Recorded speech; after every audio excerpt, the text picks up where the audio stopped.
Good morning बच्चों। पहले video में हमने नौकर पाठ का आधा भाग पढ़ा था, जिसमें आपने ये देखा कि गांधी जी किस तरीके से सारा काम अपना स्वयं करते थे। अगर उनका शारीरिक काम कोई और कर देता तो उन्हें बुरा भी लगता था। उन्हें कोई भी काम करने में शर्म महसूस नहीं होती थी। छोटा हो बड़ा हो, किसी की हेल्प करनी, वो सारा काम खुद करते थे। और आपने देखा कि लंदन में जब उनको बुला के उनके सम्मान में पार्टी दी गई थी, वो वहाँ भी जा करके बर्तन धोने, कपड़े धोने, दस्तरिया धोने, सब्जी काटने का काम भी करने लगे थे। तो और वो दूसरों से काम निकालने में भी माहिर थे। इसी तरह जब वो एक बार कहीं पार्टी में गए थे तो वहाँ उनको रात हो गई थी। सोने से पहले भी अपने कमरे का फर्श बुहार रहे थे। उस समय रात के 10 बज गए थे। बुहार लगाने माने झाड़ू लगाना, आपके कमरे की सफाई कर रहे थे सोने से पहले। एक बार वे बुहारना माने होता है झाड़ू लगाना।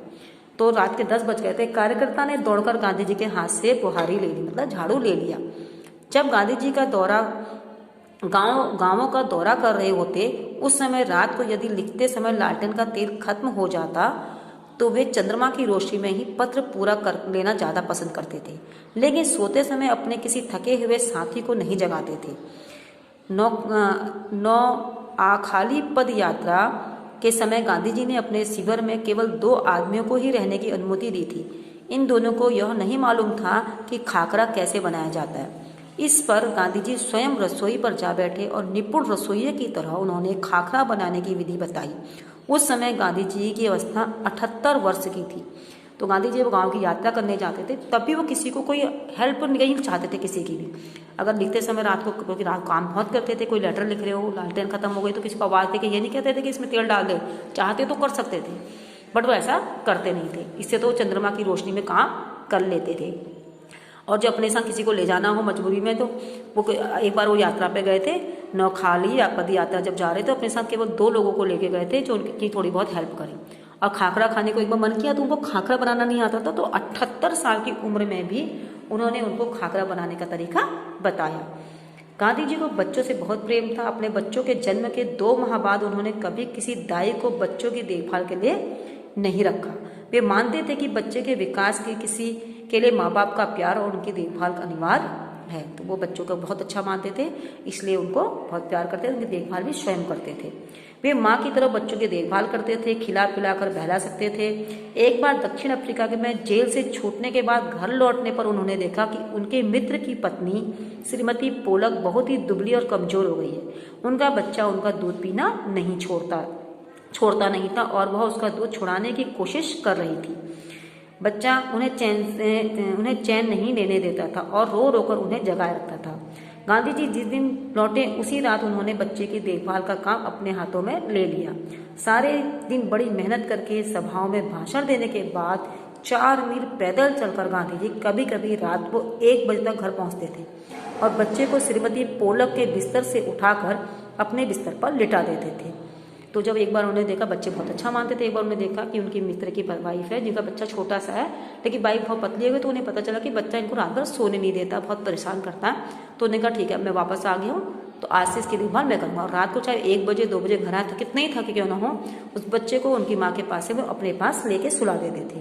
और वहाँ चारपाई के पास एक बर्तन में पानी रखकर भी रख देते थे। यदि बच्चे को प्यास लगे तो उसे पिला दे, और बगल में अपने पास पानी भी रखते थे ताकि इसको प्यास लगे तो मैं पिला दूँ। लेकिन इसकी जरूरत ही नहीं पड़ती थी। बच्चा कभी नहीं रोता और उनकी चारपाई पर रात में आराम से सोता रहता। एक पखवाड़े माने होता है सप्ताह 7 दिन, तब माँ से अलग सुनाने के बाद बच्चे ने माँ का दूध पीना छोड़ दिया। गांधी अपने से बड़ों का बड़ा आदर करते थे। दक्षिण अफ्रीका में गोखले गांधी के साथ ठहरे हुए थे। गोखले के गुरु भी मानते हैं उनको। उस समय गांधी ने उनके दुपट्टे पर स्त्री माने होता है प्रेस करना, उनके बिस्तर को ठीक करते थे, उनके भोजन परोसने थे और उनके पैर दबाने का भी वे तैयार रहते थे हमेशा। गोखले बहुत मना करते थे, लेकिन गांधी जी नहीं मानते थे। महात्मा कहलाने से बहुत पहले एक बार दक्षिण अफ्रीका से भारत आने पर गांधी कांग्रेस के अधिवेशन में गए थे। हमारे एक मीटिंग होती है कांग्रेस की, वहाँ उन्होंने गंदे पखाने साफ किए। पखाने होता है बाथरूम, तो उन्होंने वहाँ पे जो गंदा लगा उनको भी साफ किया। और बाद में उन्होंने एक बड़े कांग्रेसी नेता से पूछा, मैं आपकी क्या सेवा कर सकता हूँ। वहाँ के खाने बाथरूम को साफ करने के बाद भी उन्होंने पूछा कि मैं और क्या हेल्प कर सकता हूँ।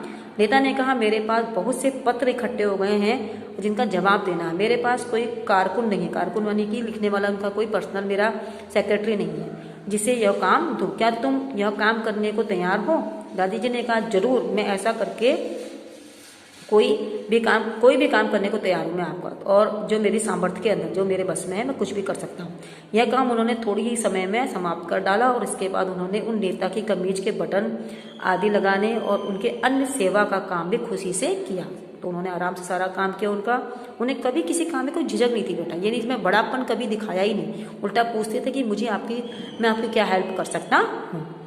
जब कभी आश्रम में किसी सहायक को रखने की आवश्यकता होती, मतलब किसी की जरूरत पड़ती कि काम करने वाला रखना है, तब गांधी जी हरिजन को रखने का आग्रह करते थे। उनका कहना था कि नौकरों को हम वेतन भोगी, हरिजन माने नीची कास्ट के लोग होते हैं। अब तो ये चीज़ें हमारे समाज में नहीं, लेकिन पहले ये चीज़ें बहुत चलती थी जो गलत थी। जातिवाद के नाम पर किसी से भेदभाव करना बहुत गलत माना जाता है, जिसको गांधी जी उस समय भी नहीं मानते थे और चाहते थे कि जब मेरे यहाँ कोई काम करे तो वो छोटी जाति का ही व्यक्ति हो।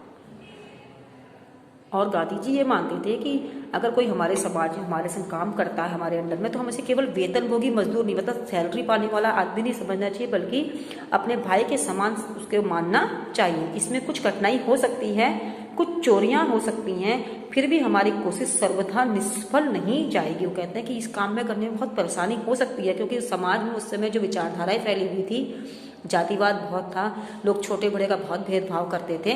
तो कहते हैं इसमें कठिनाई तो जरूर आ सकती है और हमारे हो सकता है जिस पर विश्वास करें वो हमको धोखा भी दे जाए, लेकिन अगर हम कोशिश करते रहेंगे तो ये हमारा कभी निसफल नहीं जाएगा। मतलब इसका फल हमें जरूर अवश्य मिलेगा।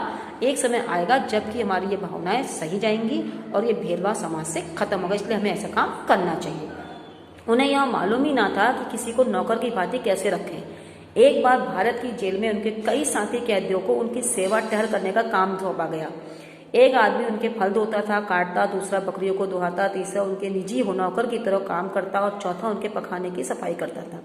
एक ब्राह्मण कैदी उनके बर्तन धोता था और 2 गोरे यूरोपियन प्रतिदिन उनकी चारपाई बाहर निकालते थे, क्योंकि वो बहुत बूढ़े हो चुके थे, बहुत थे जेल में। तब उनको वहाँ पे 4-5 नौकरों को उनके संग रखा गया था काम करने को उनको, लेकिन फिर भी उनके संग नौकरों वाला व्यवहार नहीं कर, वो समझते ही नहीं थे कि मेरा नौकर है या मेरे काम करने के लिए यहाँ पर। बिल्कुल उनके संग उनका व्यवहार बिल्कुल अपने भाइयों की तरह, परिवार के सदस्यों की तरह रहता था। गांधी ने देखा कि इंग्लैंड के ऊंचे घरानों में घरेलू नौकरों को परिवार का आदमी माना जाता है। उन्होंने ये देखा था कि इंग्लैंड में जो बड़े बड़े घर होते हैं वहाँ नौकर होते हैं, तो वहाँ उनको बहुत अच्छे से रखा जाता है। और एक बार एक अंग्रेज के घर से विदा लेते समय उन्हें यह देखकर खुशी हुई कि घरेलू नौकरों का उनसे परिचय नौकरों की तरह नहीं बल्कि परिवार के सदस्य के समान कराया गया। ये उनको बहुत अच्छा लगा। जब एक अंग्रेज के घर से आए, विदेश में गए थे, एक अंग्रेज के घर से आए, तो वहाँ पर उनको जब नौकरों से भी अपने परिवार के सदस्यों की तरह मिलवाया गया, ये नहीं कहा गया कि नौकर है, तो ये उनको बहुत ही अच्छा लगा। एक बार एक भारतीय सज्जन के यहाँ काफी दिनों तक ठहरने के बाद जब चलने लगे, तब घर के नौकरों से उन्होंने विदा ली और कहा, मैं कभी किसी को अपना नौकर नहीं समझता, उसे भाई या बहन ही माना है और आप लोगों को भी मैं अपना भाई समझता हूँ। आपने मेरी जो सेवा की उसका प्रतिदान देने की सामर्थ्य मुझ में नहीं है, लेकिन ईश्वर आपको इसका पूरा फल देंगे। तो जब एक बार किसी भारतीय के यहाँ भी गए थे तो वहाँ नौकर से उसने ये शब्द कहा कि मैं किसी को अपना नौकर नहीं समझता, लेकिन आपने जो मेरी सेवा की उसका प्रतिदान, उसके किसी की सेवा के बदले दिया गया जो चीज़ होती है उसे प्रतिदान कहते हैं। जैसे मेरे को किसी मेरी बहुत सेवा की, उसके बदले अगर मैं उसको कुछ दे रहा हूँ तो प्रतिदान कहा जाएगा। तो उन्होंने कहा, मेरी सामर्थ्य नहीं कि आपकी सेवा के बदले में आपको मैं कुछ दे सकूँ, लेकिन ऊपर वाला ईश्वर जो है, भगवान जो है, वो आपको इस बारे में इसकी शक्ति जरूर देगा। तो बेटा ये गांधी जी के कैरेक्टर, गांधी जी के चरित्र के बारे में आपने इससे पढ़ा कि कैसा उनका नेचर था, किस तरीके के वो व्यक्ति थे। वे कभी किसी को छोटा बड़ा नहीं सकते थे, अपना सारा काम स्वयं करते थे, कहीं भी हो जाए, कैसी भी हो जाए, कोई नहीं चाहते थे कि मेरी कोई हेल्प करे। बहुत मजबूरी हो जाए, स्पेशली शारीरिक श्रम तो चाहते थे कि मेरा कोई भी ना करे, जितना हो सके मैं को, चाहे मैं बीमारी क्यों ना हो जाऊँ, तो उनको ये बात अच्छी नहीं लगती थी कि कोई इनकी हेल्प करे। तो ये जो हमारी कहानी नौकर इसमें लिखा गया है, इसको लिखा अन्नू बंदोपाध्याय ने। उसके बारे में कुछ नीचे लिखा गया है कि अन्नू बंदोपाध्याय 1917 से 2006 स्वतंत्रता आंदोलन के साथ साथ सामाजिक कामों में भी गांधी जी की अभिन्न सहयोगी रही है। मतलब ये बात बिल्कुल सही है, क्योंकि ये उनके साथ की है, जिसने लिखा हुआ है ये उनके साथ हमेशा काम में रहती थी। उन्होंने collected works of Mahatma Gandhi के संपादन के अलावा कस्तूरबा ट्रस्ट के साथ भी काम किया है। बहुरूप गांधी में लेखिका ने गांधी जी की दिनचर्या के उन कार्यों को रोचकता से लिखा है जिन्हें गांधी जी खुशी से करने के थे। गांधी जी केवल राष्ट्रपिता और स्वाधीनता के निर्माता ही नहीं थे, उनके जीवन के हर प्रसंग से सीखा जा सकता है। वे हमारे केवल राष्ट्रपिता ही नहीं है, लेकिन उनके अंदर इतने गुण थे कि हमारे पास सीखने के लिए बहुत कुछ है। उनका व्यवहार, दूसरों के साथ कैसा बिहेव करना चाहिए, कैसे रहना चाहिए, कभी उन्होंने अपने आप को बड़ा नहीं माना, अहिंसा का पालन किया, गुस्सा नहीं किया। और ये जो उनके सहयोगी थे, तो उन्होंने इसके बारे में उनकी किताब लिखी है, जिसका एक अंश आपको लिखा गया है नौकर के रूप में, कि वो नौकरों के प्रति या काम के प्रति उनकी क्या भावना रहती थी। तो आपका ये नौकर चैप्टर कंप्लीट हुआ, इसे ध्यान से समझिए और पढ़िए। धन्यवाद।